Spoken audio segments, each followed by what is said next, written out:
Christian, you were not always a fighter for free speech. You kind of came up through, kind of the more mainstream channels. You worked at the Pittsburgh Tribune Review before moving to DC, and then you started working for the Washington Times. Do you want to explain like how you got from there, sort of, from the Washington Times to then working in entertainment? Yeah, I mean, when I went to college, I wanted to be an artist, and then I couldn't draw hands and feet. I'm thinking, not a good sign. So I switched into journalism, and when I moved to DC, I really wasn't political at all. And it just, I mean, I ended up at a right of center newspaper, but it was just a job, and I really just wanted to write entertainment. And then I drove past the Pentagon one morning, and an hour or so later, it was tacked. And the 9/11 situation really kind of awakened me not just the politics, but which party had which reaction to it. And I saw one party saying, maybe we should get the people who did this, and maybe this is one of the worst atrocities in the country's history. And the other party was like, well, did we deserve this? What did we do wrong? And I kind of picked sides pretty quickly. So, and then, as years went on, I was covering entertainment, and I thought, well, everyone who does this is left of center. I mean, I'd say 98, 99% of the people who are covering Hollywood are either hardcore left or generally left or just kind of the middle of the road. And I thought, well, half the country's right. Well, don't they need a voice? So I decided to kind of lean into that. I was conservative. It kind of was organic to me. And I just decided this is my mission. So that's what I've been doing ever since. I wonder if it's because most folks that are like conservative or Republican leaning, they're like, well, they're less, it's like it's a chicken or the egg, right? Are they less interested in Hollywood because they don't see themselves represented? Or are they just their interests tend to not lie in like whatever covering like the soft subjects like entertainment or celebrities, because they're like, oh, I'm conservative, so I care more about finance or government. I don't know. I don't know. I think people who are left of center do drift into journalism. And, I talked to lots of people who are very passionate about pop culture and Marvel movies and comedians. So I don't think that's it. But, the industry is overwhelmingly left of center, though those on the right just kind of, they pipe down for obvious reasons. But I don't know how it is, but it is. And, with all this talk about diversity and we need more people of color, in film criticism in Hollywood, I often agree. I think everyone should be sort of have access to whatever they want to do. But there's never a thought of, well, if 99% of film critics are left of center, isn't there sort of a problem there? But they don't seem to see it that way. So I just kind of trudge on. Yeah, it's really insane. Like just for years now, we've been hearing about like, oh, we're all about diversity. Every voice matters, and then you're like, that is such a load of bullshit. It's like the voices that they want to elevate are the ones that matters. Like, speak your truth only matters if you're also echoing, like the message or, it's like what they want to hear. It's like really. I've been in the state for over 20 years now. And it's changed a lot. Like back in the day, Roger Ebert would be pretty fair. You might be able to sense that he was left of center, which he was, but it didn't sort of overwhelm you. And now, if you don't have enough people of color in a movie, that gets a demerit. If the themes are vaguely right of center, that's not acceptable. I actually wrote about this in my upcoming book. There was a critic who wrote a movie review about a science fiction film. It was a teenager fighting aliens, trying to save his family. And he gets I think he gets like a ray gun or some sort of space technology. It's a gun. And the critic freaked out, gave it an F and said, how dare they put a gun in the hands of this teenager? Well, it's a movie. I'm pretty sure it was a space gun. And he's trying to save his mom and dad or his parents or some, members of the family.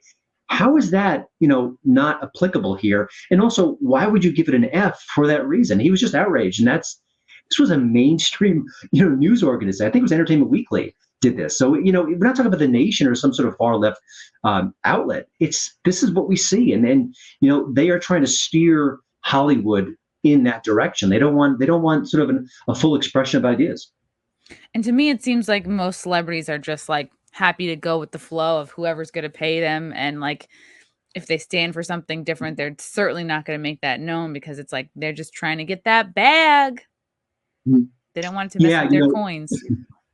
I think Joe Rogan's talked about that when you arrive in Hollywood, there's sort of a mindset already existing, and you don't want to kind of rock that boat. I mean, if you're a young person trying to get your first job, why would you kind of anger someone who's going to be interviewing you or auditioning you? So people stay quiet, and there's lots of virtue signaling going on.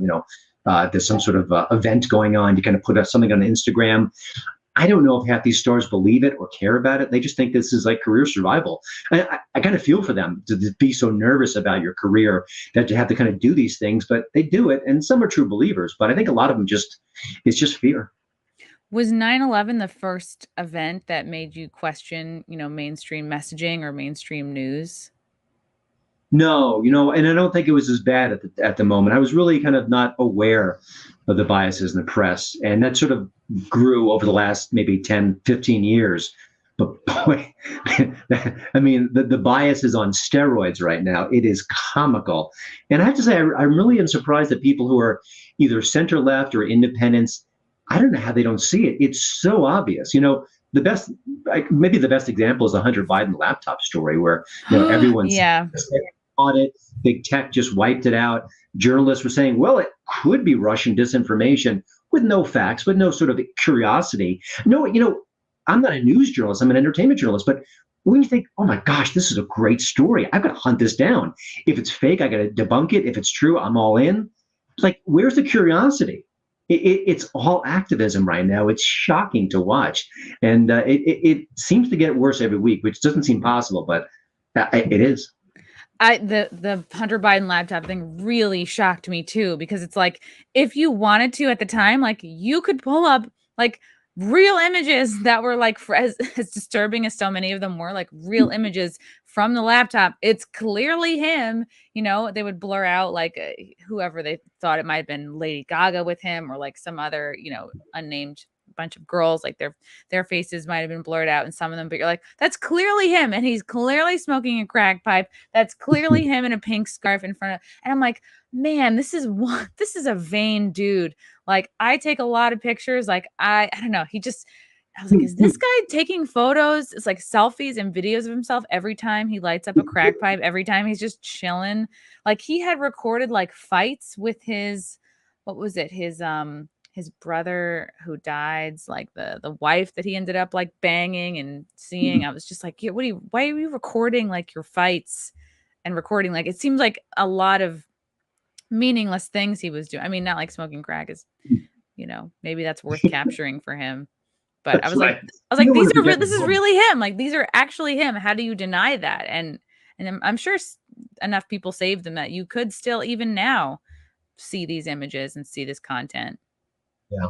What's interesting is going into last year's election, I thought, I know the press is biased. I know they're corrupt. But if a big story blew up and it really made the Biden team look bad, would they cover it or would they hide it? And even back then, I was so naive. Just months ago, I thought, they can't hide it. They'd have to. I mean, they would cover it begrudgingly, but they can't just ignore it or make it go away. They ignored it and made it go away. It's just amazing.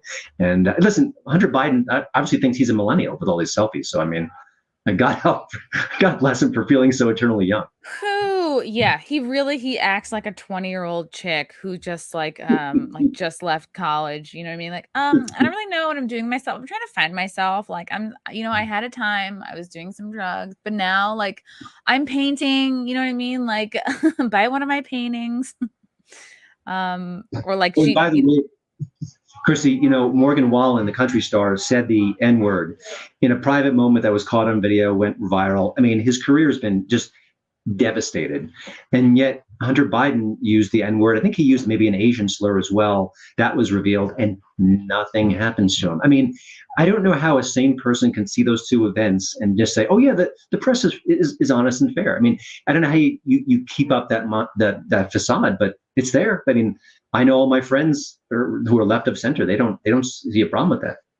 The media did such a good job of sowing hatred with Trump. Anyone who supported Trump, any conservative Republican, like the seeds of hate were planted so well and grown over the last like the 4 years that Trump was in office. And now that it's like, oh, the other team won, like Biden won, it's like you can completely disregard that the whole like rules for thee, not for me. You can completely disregard like, well, if any of Trump's kids were guilty of these things or found with these images.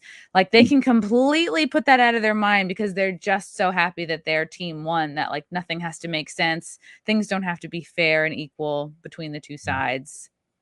Well, I mean, I think that puts us in a cultural pickle. It's so obvious what's going on. The hypocrisy is off the charts, and the people who are being hypocritical, they don't care if you point it out. I mean, look on Twitter. There are journalists who they post a story. You read the replies. It is a shellacking. They are just completely. Their clocks are cleaned. They don't care. They don't change their behavior. They don't learn. They don't grow. So, what is the next step? I think I think for people who are either on the right or just clear thinking, we need to kind of just basically debunk the fact that the media is telling you the truth. I don't know how to do it. I mean, I feel like there's got to be some sort of marketing genius out there who's got to really kind of do a campaign that would not alienate people, but that would just say, hey, they're lying. They're lying constantly, and you need to be aware of that and act accordingly. But we're not. I don't know who's going to do that.